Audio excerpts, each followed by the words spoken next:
Kanji Yakutani was a top pharmacology professor at T University, but his life had turned into nothing except research. A company representative came to discuss a joint project, and everyone respected Kanji because his research could save many patients, but Kanji was already exhausted. His obsession had started in childhood, when his little sister Chiyu asked if medicine could make her better, but the adults said her tumor could not be fully removed and medicine had failed. Young Kanji refused to accept this and believed there had to be an effective medicine, and this regret pushed him toward pharmaceutical research. Years later, after another long night in the lab, he wondered how long it had been since he worked directly with a patient and wished that he could become a town pharmacist someday. By morning, his assistant found him collapsed. Kanji woke up in another world, in the body of a boy named Farma de Medicis. A maid named Lot told him he was struck by lightning and survived, but Farma had no idea where he was. He realized his old life probably ended because of overwork, and now he had to live as this young noble. Lot introduced herself again as Charlotte, but said he should keep calling her Lot.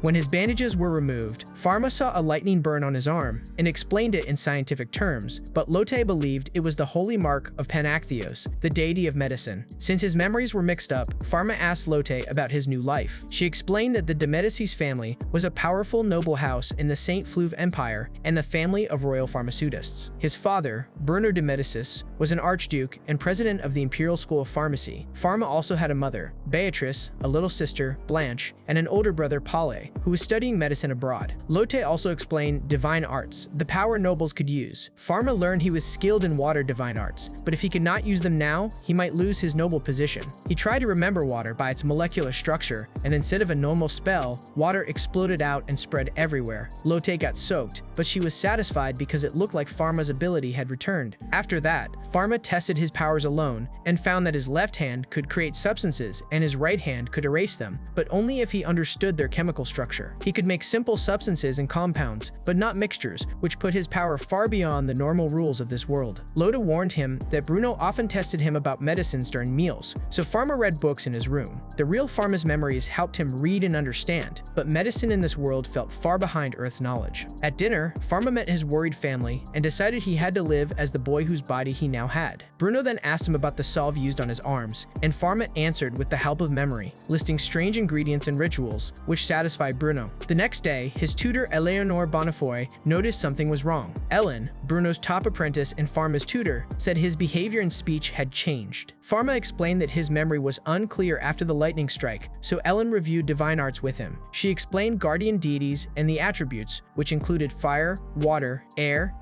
earth, and none. When Farma asked who could create any substance, Ellen said such a person would not be human. During practice near water, Farma forgot his wand, so Ellen gave him hers and demonstrated a water spear. When Farma tried, he released far too much water without using the proper incantation. Ellen panicked because divine power was supposed to be limited. She checked him with a divinometer, which showed a colorless capacity break with both positive and negative attributes, and her glasses broke. His mark also glowed blue, so Ellen told him never to use a divinometer in front of anyone, not even Bruno. On the way back, Farma noticed Ellen's injured finger, even though it was not bandaged. He realized that medical problems appeared to him as a blue glow, and when he identified the cause, the glow turned white. Ellen linked this to Panakthios' divine eye. Then she saw the final impossible detail. Farma had no shadow. Scared, she promised to stay silent and ran away, while Farma was left confused about what he had become. After Ellen realized Farma had no shadow, she stopped coming to teach him. Bruno told Farma that Ellen claimed to have a high fever and wanted to quit her job as his tutor. Farma knew she was scared of his secret, but he could not tell Bruno the truth. Bruno sent him to deliver some medicine and a letter, so Farma also prepared acetaminophen and an ointment for her injured finger, because Bruno's medicine seemed too weak. At Ellen's house, she met Farma in heavy armor, thinking he had come to silence her. Farma explained he had no intention of hurting her and was only there because Bruno sent the medicine. Ellen still suspected the medicine might be poisoned, but Farma denied it and asked her to keep teaching him. Ellen thought he did not need lessons because she believed he was Panakthios, but Farma insisted he was human and still could not control his power. Farma explained that knowledge of divine arts was passed down orally and there was no book in the de Medicis library to teach him. He needed Ellen to treat him like a normal person, not someone above her. Before leaving, he gave her the medicine and her favorite cerulean flowers to thank her for everything she had already taught him. Ellen decided to trust the medicine, since Panakthios was known as a kind deity. The next morning, she returned to the mansion wearing armor and agreed to teach Farma again.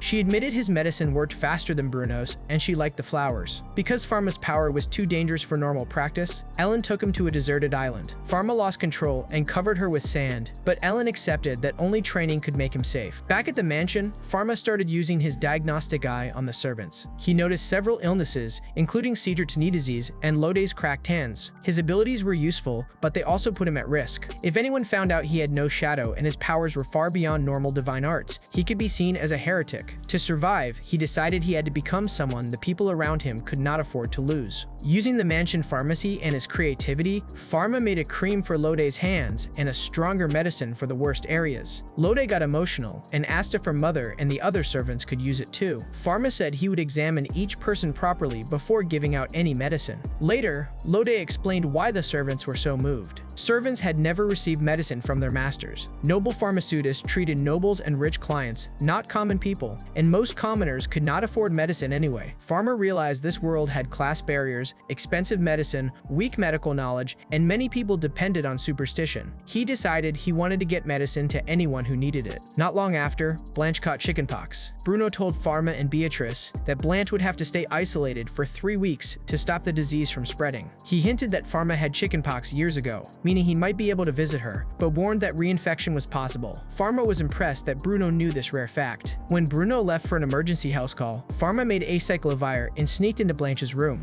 Blanche was itching badly and refused to take the bitter medicine, so Farma hid it inside a macaron and explained that this was only safe with certain medicines. Since this world had no concept of viruses, he described a virus as something too small to see. He applied ointment and told her not to scratch. While Farma cared for her, Blanche noticed he had changed. She said he never played with her or fed her like this before, but she liked this side of her brother. Her words reminded Farma of Chiyu, and he became emotional. Later, when Bruno checked Blanche, her recovery was strangely fast, but she kept Farma's medicine a secret. Then Farma wondered just how unusual he really was. He could create and erase matter, diagnose diseases, see things enlarged with his right hand, and had no shadow. Since he did not know what price he might pay for these powers, he made a simple microscope so he could see tiny things without using his right hand. Before he could continue, Simon called him to Bruno. Farma was ordered to leave immediately because the next emergency patient was Her Majesty, the Empress. Farma and Bruno were summoned to the palace because Elizabeth II's condition had gotten worse. Before leaving, Farma noticed Bruno's cough and became uneasy, but Bruno said he could not discuss the Empress's illness there and told Farma to get ready. At the palace, court physician Claude told Bruno that her lungs were very weak. Farma entered the sick room and saw the Empress seriously ill. The examination shocked Farma. The court doctors were using weak methods, and an astrologer was even trying to decide the Empress's fate by the stars. Bruno understood her condition was serious, but the medicine he prepared only made it easier for her to breathe. Farma recognized the smell of opium and mandrake and realized this treatment was just for comfort, not recovery. The other doctors had already accepted that the next day would decide if she lived or died. Farma could not accept watching a patient die while everyone else had given up hope. After considering several lung diseases, he identified White Death, or tuberculosis. Since oral medicine was the only practical way to treat it, he needed several drugs at once to prevent resistance. The problem was rifampin, one of the key drugs, because its structure was complicated and hard to make correctly. While Farma was hesitating, Prince Louis ran into the room and asked when his mother would get better. Seeing the prince's fear, Farma was forced to act. He asked Elizabeth II for permission to treat her with a new medicine. Bruno tried to stop him, because in this world, no one could cure White Death, but the Empress saw that Farma was the only one who had not given up hope. She trusted his judgment and gave him permission.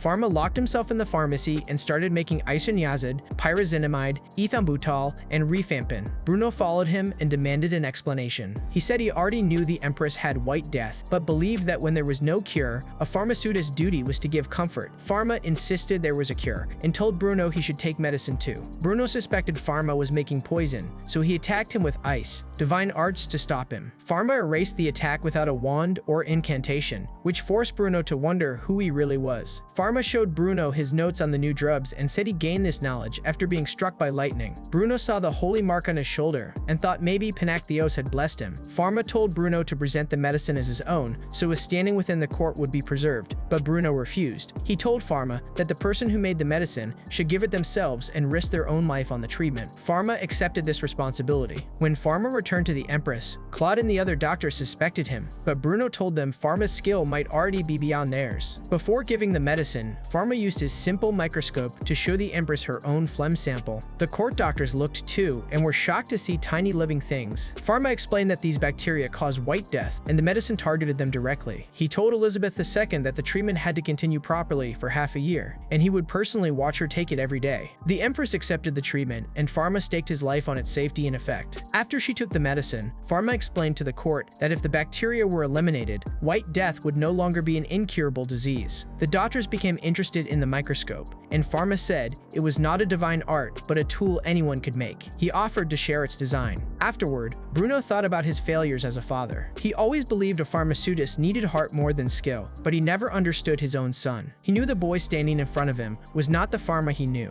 but he accepted him as his child anyway. Later, when the Empress finally rested, Farma gave Bruno some medicine and told him to take it. Bruno believed Panactheos' blessing was showing him he still had much to learn. Farma disagreed. He admitted that even though he had knowledge and unusual powers, he still did not know how to face a dying patient until Bruno taught him. He asked Bruno to keep guiding him on the path of medicine. Bruno accepted him and thanked him as his son. 3 months after Elizabeth II's treatment began, Farma and Bruno started exchanging medical knowledge. Bruno told him that people from Novolut College of Medicine had come to ask for the White Death drug formula, but Bruno sent them away because only Farma could make it for now. Still, Farma planned to share the proper manufacturing method someday, because he believed useful medical knowledge should not be limited to one person or one family. Bruno agreed with this idea, but also warned Farma that his knowledge and beliefs looked like heresy under this world's medical theory. Some people might try to get rid of him, and the danger might not come only from other pharmaceutists. Bruno also mentioned a rumor that someone might have deliberately brought White Death into the palace to harm the Empress. Farma doubted it would be that easy to infect her on purpose. At the palace, before meeting the Empress, Noah pulled Farma aside. He told Farma that Elizabeth II was considering rewarding him for saving her life and treating people at court. Noah asked what Farma wanted, expecting him to ask for money, status, or land. Instead, Farma said he wanted to open a pharmacy that would provide safe and affordable medicine for both nobles and commoners. Noah was surprised, because this was not the kind of reward a noble usually asked for. During the examination, Elizabeth II's condition was clearly improving. Farma was careful and said medicine was never a full guarantee, but the Empress realized why he spoke so confidently when she was near death. She understood that Farma had given her hope,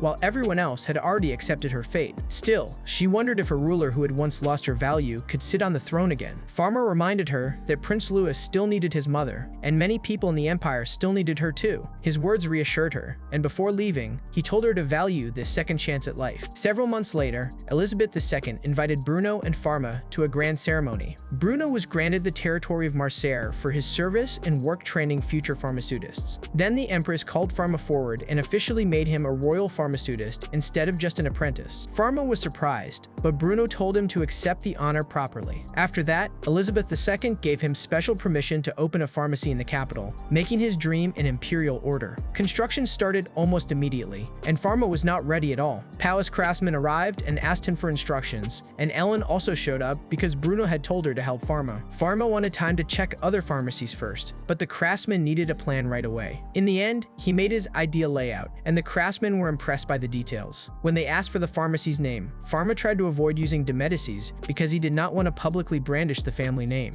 Thinking about his dream of a small pharmacy, he accidentally led the sign maker to name it Parallel World Pharmacy. Farma thought the name stood out too much, but Ellen said the name did not matter, because a noble child opening a public shop would cause problems with the Pharmaceutists Guild anyway. That problem appeared quickly. Veron, the head of the St. Flou Pharmaceutists Guild, came to meet them and assumed Farma was just an employee. When he learned Farma was the proprietor, he questioned what kind of medicine a child could sell. Farma answered politely, but when he said the pharmacy would sell medicine at low prices, Veron got annoyed. Ellen stepped in and warned him to stop pressuring a child, making it clear she would not let the guild intimidate them. After that, Farma organized the shop staff. Lotte offered to help with accounting because she could read, write, and do math, but Farma hesitated because she was only 9. Lotte quickly pointed out that Farma himself was only 10. She asked to keep serving with him, so Farma agreed to give her simple tasks and errands. However, he still needed a trustworthy person for finances and official paperwork. This problem was solved when Cedric was suddenly dismissed from Bruno's service, with Cedric saying it was to let his bad knees rest. Farma asked if he would keep working if his knees got better, then offered him treatment and a position at the pharmacy. Bruno approved the hire and, as a congratulatory gift, gave Farma a large amount of startup money. Farma realized Bruno probably arranged Cedric's dismissal so Farma could hire a loyal loyal and experienced person. On opening day, Farma gave a formal speech about making a pharmacy for everyone in the capital. Some commoners were skeptical about an aristocratic child running a store, and some thought his speech was too long. Even so, Farma, with Ellen, Lodi, and Cedric, officially opened Parallel World Pharmacy.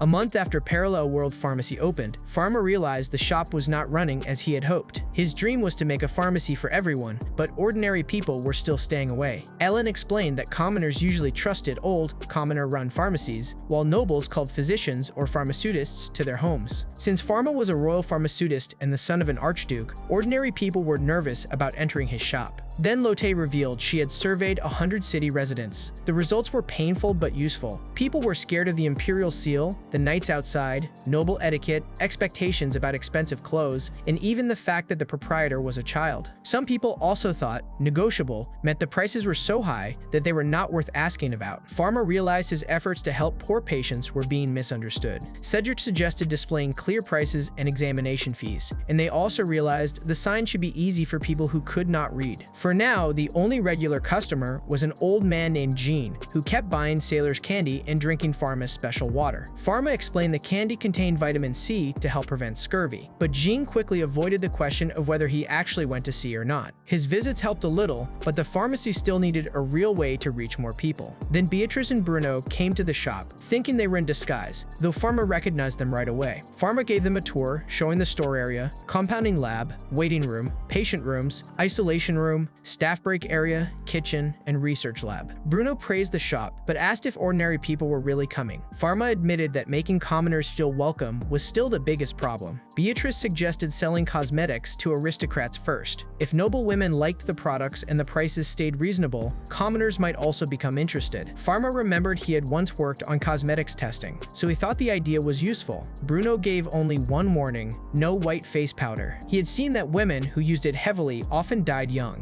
Farma knew Bruno was right, because white powder makeup contained toxic metals like lead and mercury. Bruno also hated the new beauty trend of bloodletting for pale skin. This warning became important right away. An attendant asked Farma to examine Lady Chloe, who had collapsed. Farma found that Chloe was not seriously ill, but repeated bloodletting had weakened her and the cuts on her arm had become infected. Chloe explained that the person she liked rejected her because he preferred pale skin, so she tried to make herself paler. Farma gave her medicine for anemia and infection, then told her to stop bloodletting and not use dangerous white powder. When she refused, because she still wanted pale skin, Farma promised to make safer cosmetics for her within a week. Farma tested the first prototype on himself, which made his face very white. Ellen was surprised, but Farma explained the product used safe ingredients instead of lead or mercury. He planned to report the dangers of toxic cosmetics to Elizabeth II. When Chloe returned, Farma made a safer beauty routine for her, including face wash, moisturizer, cream makeup, finishing powder, and makeup remover. He explained that the cream helped block sunlight, so Chloe could keep the pale look she wanted without harming herself. Chloe was very happy because the result looked different from ordinary powder and felt safer than bloodletting. Cosmetics became popular very quickly. Lotte handed out samples and explained that the products were safe, affordable, and for everyone. Women who were once scared to enter the shop started buying sets, and even an elderly woman felt welcome. After Lotte assured her the guides were easy to understand. As more people came for cosmetics, they also began to trust the pharmacy for health consultations. Parallel World Pharmacy finally started gaining regular customers. Soon,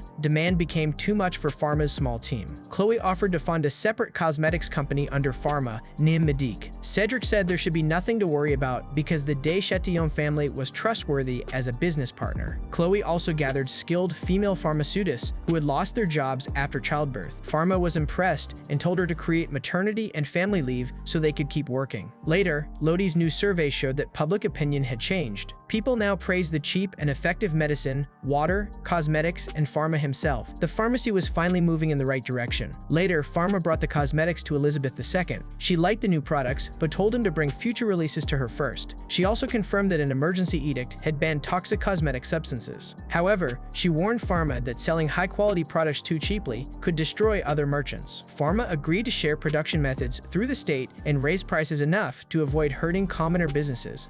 Farma went with Bruno to Marseille, the territory Elizabeth II gave Bruno after her treatment. Marseille was an important port and a major source of medicinal herbs, so Bruno took his new responsibility very seriously. The local manager, Adam, gave his report, and Bruno noted that trade and tax revenue were increasing, but the Netherlands East India Company was using royal charter rights to avoid taxes. Bruno still believed making trade easier would let goods and people move more freely, then told Farma he did not need to stay for political talk. Farma happily ran to the beach, while Bruno warned him not to go into the water without an adult. At the shore, Blanche and Lode showed Farma the sandcastle they built. Blanche wanted to play in the water, but Farma refused because neither Blanche nor Lode could swim. When both insisted, he only let them get their feet wet at the edge. Ellen also decided to swim, but Farma stayed back. The sea reminded him of his previous life, when Chiyu wanted to swim with him. He once promised she could play in the sea next year, but her illness was discovered before that could happen. While Farma was lost in that memory, a wave pulled Blanche away from the shore. Ellen tried to save her, but the current was too strong. Farma jumped into the water after Blanche, scared he might lose someone like his little sister again. When the water kept him from reaching Blanche, he used his power to remove the seawater around them.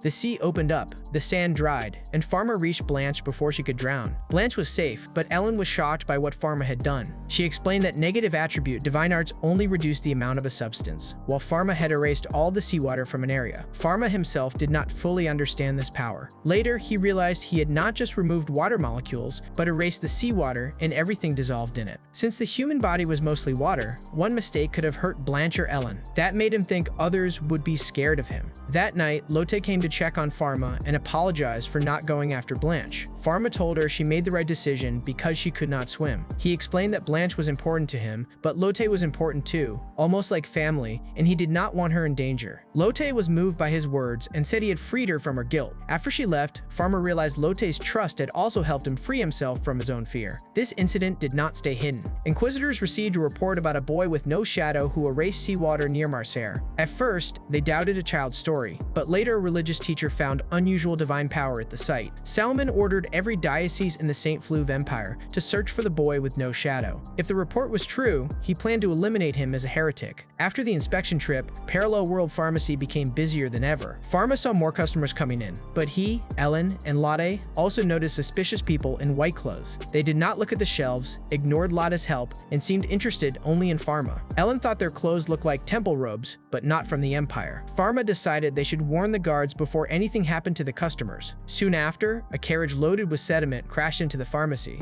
No one was hurt, but the shop was filled with mud. Bruno saw it as a direct attack on the de Medicis family and warned Farma that this might not be the last attempt to stop the pharmacy. Farma suspected either the Pharmaceutists Guild or the strangers in white robes, but asked Bruno for time to gather information so they would not accuse the wrong people. At the shop, Cedric purified the contaminants in the muck, but could not remove the muck itself, and the compounding room was safe. Ellen and Lotte had moved the medicine to Medique so they could still serve scheduled customers. Then Jean arrived, with sailors who loved Farma's sailor's candy, and local people also offered to help with the cleanup. Farma realized the pharmacy had truly become part of the community. Before the cleaning was finished, a woman rushed in and said her father had collapsed from the heat. Everyone told Farma to go, and they would handle the shop. Farma took first aid supplies and went with her, thinking about possible causes, including heat stroke. But the woman led him far outside the city, where no patient was waiting. Instead, Salomon appeared and asked if Farma was the boy with no shadow who erased the sea. Then he revealed that he and the others were inquisitors from the Holy Kingdom. Farma remembered Ellen once told him about the temple. The temple handled key parts of society, including identifying guardian deities, divine arts, noble status, and even the selection of rulers. Its office of inquisition was especially feared because it hunted heretics and evil spirits. Now Farma understood why that warning mattered, because Grand Temple Inquisitor Solomon had found him. Salomon confronted Farma as the boy with no shadow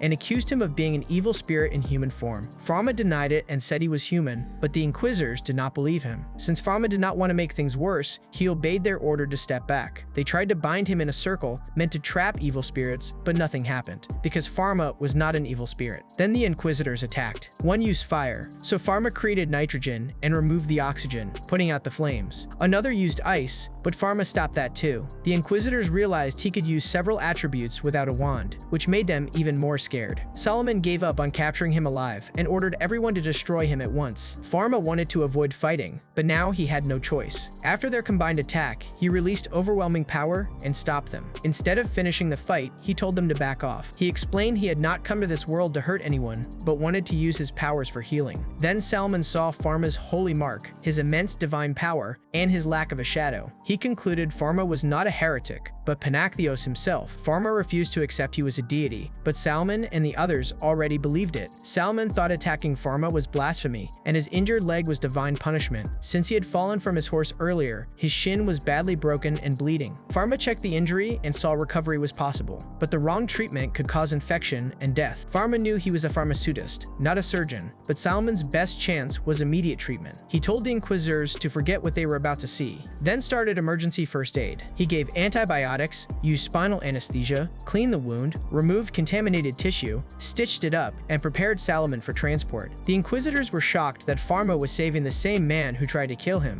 but Farma said that as a person walking the path of medicine, he simply did what would bring the most good. Months later, Salomon came to Parallel World Pharmacy as the new bishop of the imperial capital's diocese. He apologized for the trouble he caused and said he reported no evidence of heresy in the same Fluve diocese. He also said if anyone made claims about a boy without a shadow again, he would handle it himself. Farma was grateful, though Salomon's loyalty still felt a bit scary. Salomon also brought Farma a special divine wand called Panic Rabdos. It was a treasure of the guardian deity temple and could be used for battle, diagnosis, and healing. When Farma held it, the wand accepted him and shone with light. Ellen could not even touch it because Salomon said human hands could not use something that was not of this world. Farma also discovered that if he supplied enough divine power, the wand could float in the air, giving him a new way to fly. Before leaving, Salomon gave Farma an even more useful gift, a talisman that suppressed divine power and hid his unusual condition. Farma was happier about this than the legendary wand, because it meant he could walk outside in the sun with Blanche and Lode without drawing attention. While shopping with them, Farma saw a customer ask a commoner pharmacy why they did not sell Parallel World Pharmacy's medicines. The shopkeeper explained that even though the medicine was effective, commoner pharmaceutists could not sell it without guild approval. Farma realized many shops were trapped by guild rules. To solve this, Farma decided to create a separate compounders guild so commoners could sell new medicines without relying on the old pharmaceutist guild. Ellen said 2 shops were enough to start, so Farma planned to use Parallel World Pharmacy and Medique. Cedric agreed to handle the paperwork. Meanwhile, commoner pharmaceutist Pierre faced his own crisis when Marie was in trouble.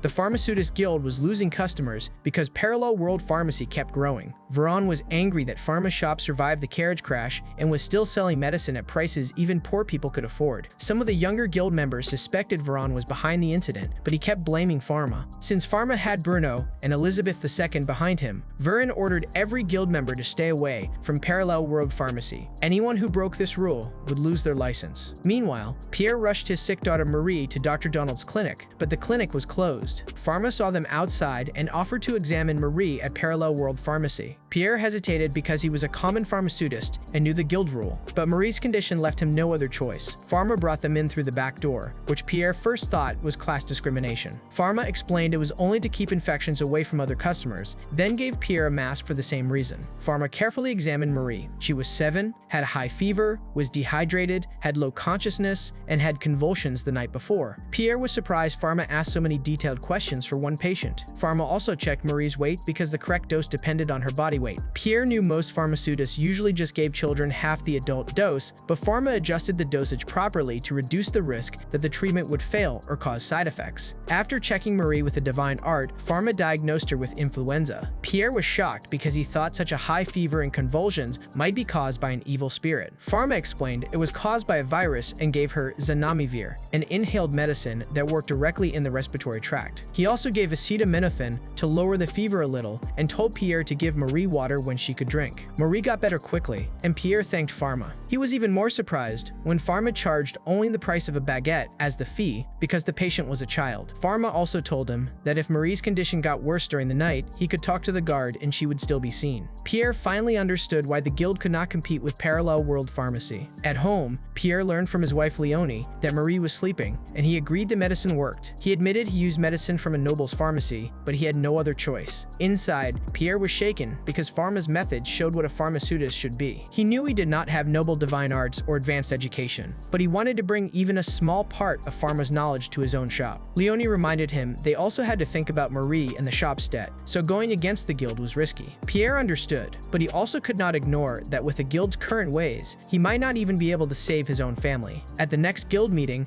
Veron complained that every shop's sales were dropping. Parallel World Pharmacy's cosmetics were popular, customers praised the medicine, and even the new bishop went went to Farma's shop. Veron asked Pierre for his opinion because Pierre's shop was hurt the most. Pierre answered honestly. He told everyone they should go to Parallel World Pharmacy themselves because one visit would show why customers were not coming back. Pierre admitted Farma saved Marie. He said Parallel World Pharmacy treated nobles and commoners equally and gave every patient the right medicine. Veron refused to accept it. He claimed Farma was just using the Empress's power to crush commoner shops with unfair prices. His anger came from his own past because when his child died, no noble helped him. He believed that if Farma's shop ever disappeared after destroying the old pharmacies, commoner medical care would collapse. Pierre agreed that commoner pharmacies needed to survive, but he believed they should learn from Farma instead of trying to get rid of him. He criticized the guild for selling herbs with claims they could not prove, and depending on old methods even if patients died. Veron lost his patience and expelled Pierre from the guild. Not long after, Farma found Pierre's shop, stripped, and learned his supplies and license had been taken. Pierre planned to leave the country and start over, because he still wanted to be a pharmaceutist. Farma told him Elizabeth II had just approved a new compounding pharmacy guild to handle new medicines, and asked Pierre to join him. Later, Pierre reopened his shop under the new guild as Dawn Pharmacy, which became Parallel World Pharmacy's first partner pharmacy. He worried whether customers would accept a shop not run by Farma, but Marie encouraged him.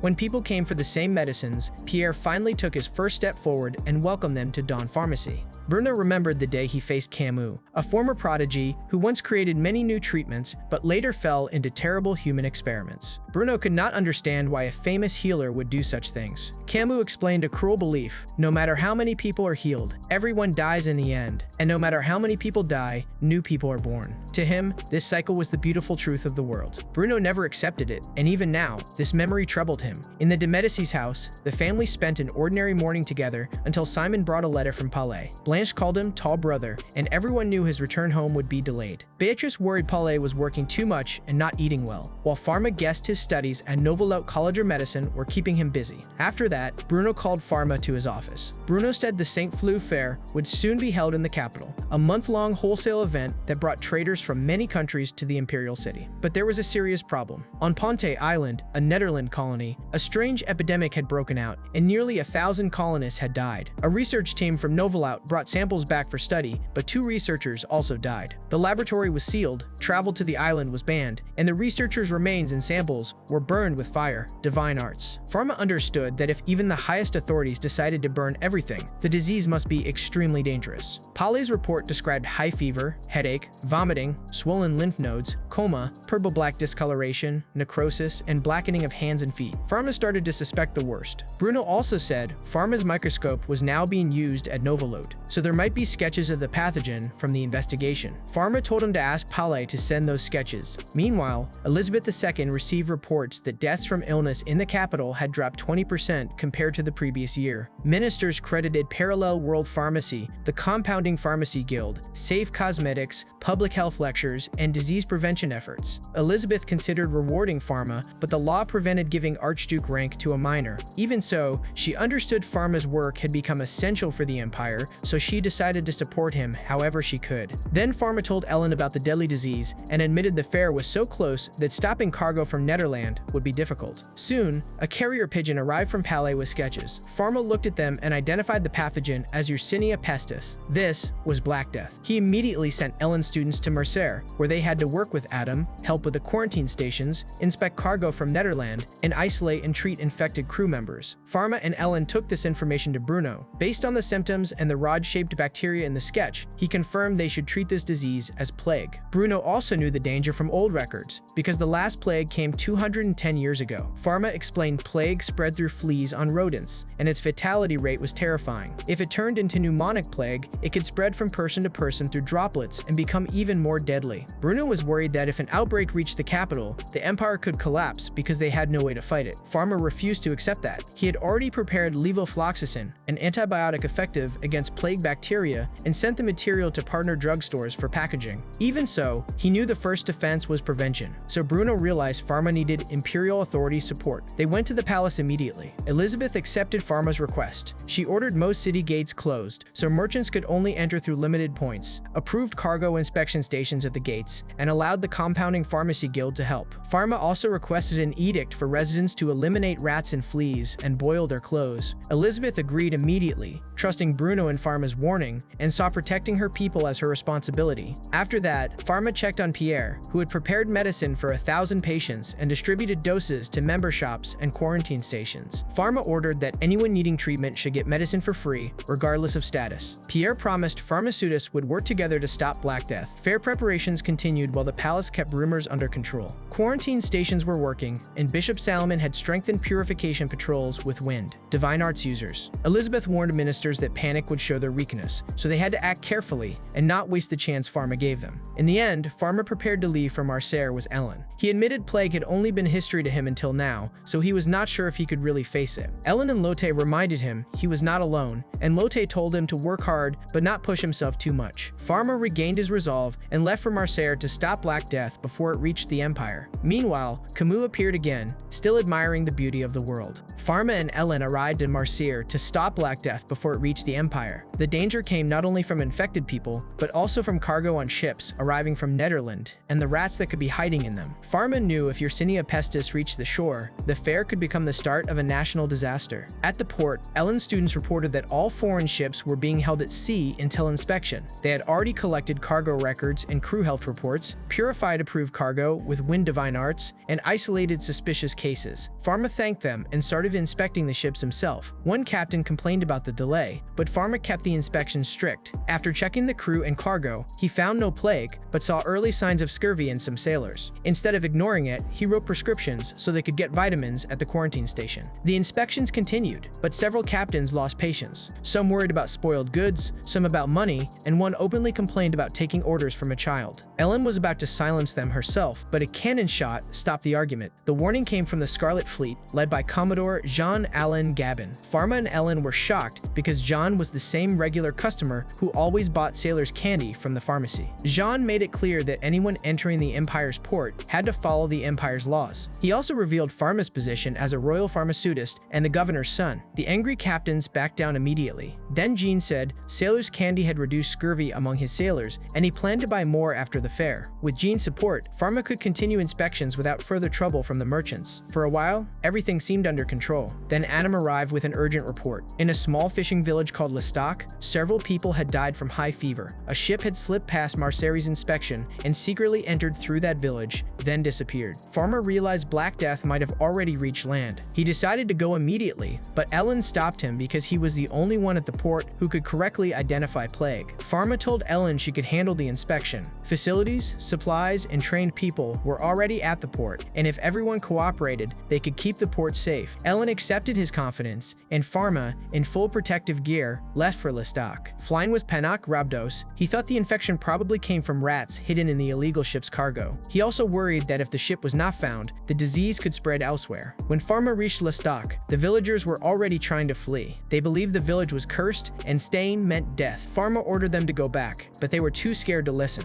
Some even thought Farma himself was the evil spirit that cursed the village because of his strange clothes and sudden arrival. Since letting them escape would spread the plague, Farma surrounded the village with ice to keep the infection contained. After stopping them, Farma introduced himself as a pharmaceutist from the capital and explained he came to save them from Black Death. He admitted he could not promise everyone would survive, but asked them to stay, accept treatment, and cooperate to reduce deaths. When the panic calmed, he explained the plan. The village would be divided into 3 groups: severe patients, infected people, and uninfected people. This was not a punishment, it was triage to prioritize treatment and stop the disease from spreading. Meanwhile, Jean's fleet found the illegal ship. It was far off its usual route, refused to respond, and had both signal flags for emergency medical help and a contagion warning. When the crew looked closer, they saw bodies all over the deck. Jean decided not to send anyone aboard because it could infect his own ship. No obvious survivors could be seen, and the cargo was dangerous, so he ordered the ship to be sunk completely so its contaminated parts would not reach shore. He believed that if those sailors had accepted Farma's inspection, some of them might have survived. Back in L'Estaque, Farma and the village pharmaceutists finished the first round of medicine distribution.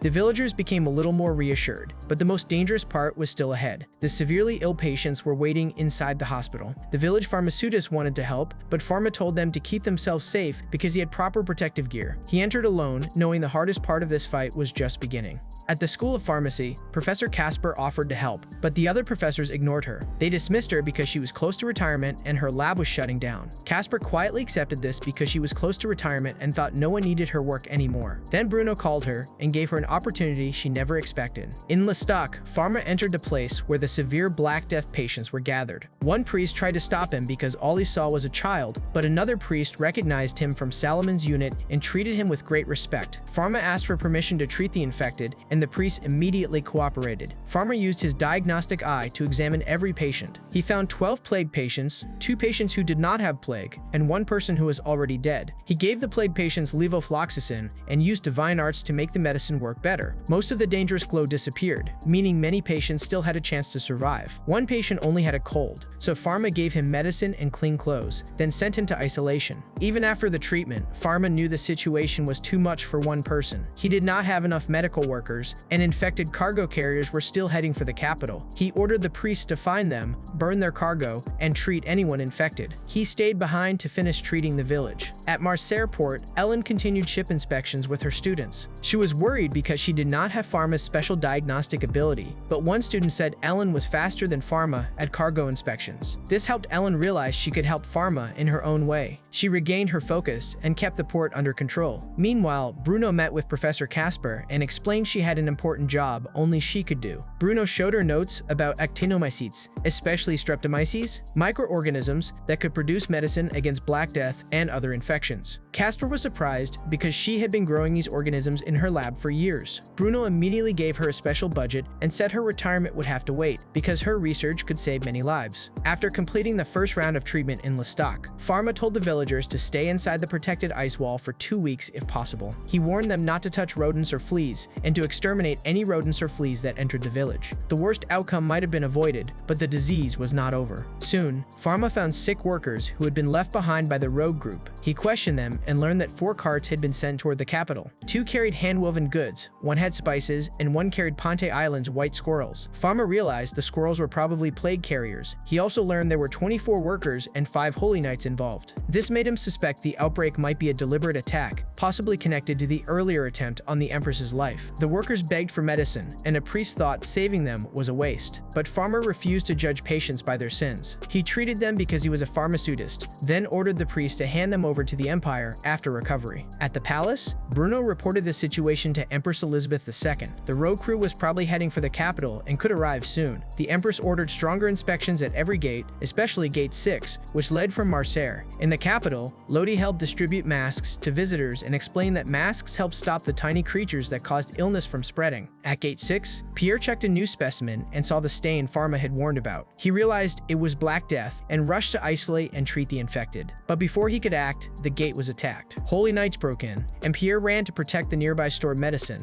Then the attackers used wind divine arts to release squirrel-like animals into the city. Pierre immediately understood the danger. If infected squirrels spread in the capital, plague could break out everywhere. He ordered everyone to sound the alarm and close homes, shops, and gates. As the bells rang through the city, Bruno realized the crisis had finally reached its next stage. As soon as the alarm bells rang in the palace, everyone went into emergency mode. A messenger reported that 5 holy knights from Netherland had entered the city, but Bruno warned this was not a normal attack. Because of the rogue ship and the plague's connection to Netherland, he was sure this was a mission to deliberately spread infection. He also planned to give Empress Elizabeth II the new Black Death medicine as a precaution, while the Empress questioned why an allied country would launch such a dangerous attack. Then Bruno named the person he suspected. Years ago, a brilliant pharmaceutist named Camus de Sade became famous for creating new treatments, but he also experimented on humans and researched poisons that could spread from one person to another. After being expelled from Novalat College of Medicine, his divine arts were sealed and he was cast out as a commoner. Bruno realized that if Camus was behind all this, the Black Death attack was the work of someone who understood epidemics very well. In the city, the Holy Knights used divine arts to break through, but Salomon arrived and stopped them. Since they acted against temple rules, he took away their divine power. Meanwhile, Lotte heard the bells and worried injured people near Parallel World Pharmacy might need medicine. Cedric tried to stop her because if anything happened to her, Farma would be devastated, but Lotte was more concerned about the shop and the dangerous medicines inside. Farma returned from Marseille and saw the quarantine station had been broken. He saw blue lights showing infections had started, and he realized the released animals were flying squirrels, making them even harder to control. When Bruno questioned the captured captured holy knights, they admitted they were only following orders from a man with turquoise hair, one eye, and a burn on his left cheek. Bruno confirmed this was Camus. The knights died, and Bruno ordered them to be buried. As Farma prepared to make more medicine, he sensed something dangerous near his pharmacy. Bruno realized too late that Camus had entered the capital to see the results of his experiment. After the bell stopped, Lotte and Cedric entered the pharmacy, but the door was open, and everything felt wrong. Lotte thought she saw Farma inside, but the person was not him. Soon after, both Lotte and Cedric were poisoned. Farma and Bruno arrived to find Camus in the lab. Bruno attacked Camus to draw his attention, while Farma checked Lotte and Cedric. Farma found they had been poisoned with several deadly toxins. He identified and removed aconitine, then kept removing more poisons, including tetrodotoxin, saxitoxin, palytoxin, amanitin, and batrachotoxin. When Camus tried to use white phosphorus, Farma removed that too. This showed Farma just how far Camus would go to continue his experiments. Camus told Bruno and Farma that disease, despair, death, and the few who survive are what make humanity strong. To him, suffering was proof of life's beauty, and he believed Farma should understand this because Farma also searched for truth. But Farma completely rejected him. He admitted Camus was someone he could not cure, but still chose to keep curing everyone else. Using Pinac Rabdos, Farma released a powerful cleansing light. The light purified the evil spirit, and Salomon recognized it as possibly the wand's legendary purification power. Farma was left angry and sad, while Lotte woke up and welcomed him back. After that, the fight against Black Death continued. In Marseille, Ellen's inspections kept any infected ships from entering the port. Farma made more levofloxacin, and the Compounding Pharmacy Guild distributed it for free in contaminated districts. Even so, not everyone could be saved, and Farma accepted that some lives were lost despite their efforts. The capital slowly recovered. At the School of Pharmacy, researchers found bacteria that could produce streptomycin and other antibiotics and began isolating and culturing them, while vaccine development proceeded for various infections. Farma believed that one day, Black Death would no longer be seen as incurable. 2 months later, Empress Elizabeth II declared the end of the epidemic. Parallel World Pharmacy finally reopened, and Lotte celebrated loudly with the staff. Jean returned from the fair with a souvenir and joked with everyone again. Ellen reminded Farma the fair was only possible because of him, but Farma said it all happened because everyone worked together. As customers returned, the pharmacy opened its doors once again.